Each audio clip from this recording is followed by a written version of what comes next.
So back in my STB326 video where we looked at entering a program using the front panel on the IMSAI 8080, I ran into some weird issues where I toggle in the program and go to run it and the machine wouldn't act the way I expected it to, and I examined the program and the program had been changed. And there was a whole lot of confusion there that I had. Eventually, kind of mucking around, we got the little programs I entered to run. But it just didn't make sense why I couldn't just toggle it in and run it. There's been a bit of discussion in the forum about this, and I believe I understand it. So this is kind of an add-on video to STB326, where I want to talk about what I did wrong. So I'm working on documentation at this point that kind of goes through how the machine configuration is set. If you've watched the build videos and the demonstration videos on the system, the High Nibble has a video up there about how to change the base configuration of the system so that when you bring the system up, it's in a certain mode to do certain workloads. The factory default is set to boot CPM22. And if you were to go into the mode where you can look at the background configuration of the machine, you would see that the configuration would have, I believe, these 4 LEDs lit in that configuration word, and these not lit. So this little pattern here represents the switches on the front panel. Now you've got the two groups of 8 that are, if you put it together the way I did, blue and then red, blue and red. You set the core machine configuration from those switches. There's a sequence you go through that does that. But by default, I believe this captures the configuration. This configuration happens to be the configuration that allows you to boot CPM. I'll explain this a little bit. In the CPM mode, the machine has a ROM mapped up towards high memory that it enables the machine to boot from floppy and do those kind of things. On machine reset, that ROM gets mirrored down at the bottom 8K of address space in the machine. So in that configuration, when the CPU does a fetch from memory, it's not reading the memory that would be there, it's reading the ROM contents. And that ROM, as the machine comes up, does some work to say, put the RAM back in place in this lower 8K, and then I'll run from my place up in upper memory. I believe this is what got in the way of me doing this. I would toggle in a program, I could step through it and verify it, and I'm seeing what's in RAM. I would reset the machine and run it, and the program would appear to go away and there'd be some other bit pattern.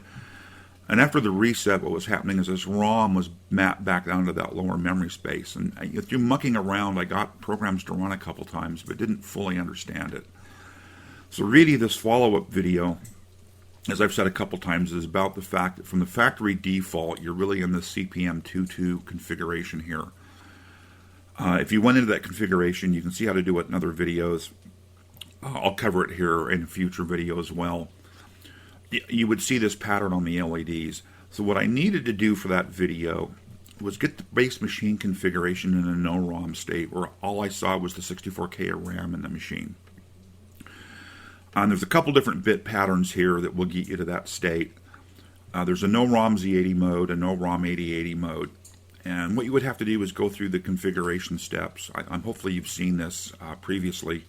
There's a couple other videos and discussions about it, where you're powering down the IMSAI 8080 emulation, the LEDs go off, you hold up the examine switch, you reach around behind the machine and push the ESP32 reset, release the reset button, continue to hold the examine switch up, and the machine will come up in a mode where the 4 control LEDs to the right start sequencing, and it'll show you on the LEDs the configuration you're in. You can then go in here and set the switches to the pattern you need, push the deposit switch up to deposit that into the configuration, reset the ESP32 and come up in that mode. That's the step I missed here. So by changing my machine configuration to this switch pattern here, this bit pattern, it brings the machine up where there's no ROM in the machine. We're running at 4 megahertz. We're allowing undocumented opcodes. We have the Z80 processor exposed. I'm in the STA mode here, which means my machine gets an IP address off my wireless network here, and I can just connect to the website. And we've got no error messages displayed and no post on the ESP32. So, like I say, I will be doing a follow-up video that gets deeper into how to do this, but I wanted to add this as just a supplemental video to say, The assumption I had about how the machine worked was incorrect. I really needed to save the base configuration to either the no-ROM Z80 or the no-ROM 8080 mode. This configuration is also where you can go in and replace the CP/M boot ROM. It's the MPU-A or MPU-A-ROM.hex. You could put a different ROM in the address space instead, like XY Basic or 8K Microsoft Basic, etc. Learning how to do this on your machine will be useful. Anyhow, I think that covered everything I wanted to do to kind of close that STB326 video out and explain what I had going wrong. I will be posting this document and a couple of others around it that support this up on the forum so you can download them. This isn't completely vetted yet, so don't take this as absolute fact in this video. I know on my machine, these configurations listed up the side here work, and work the way I believe the machine should work.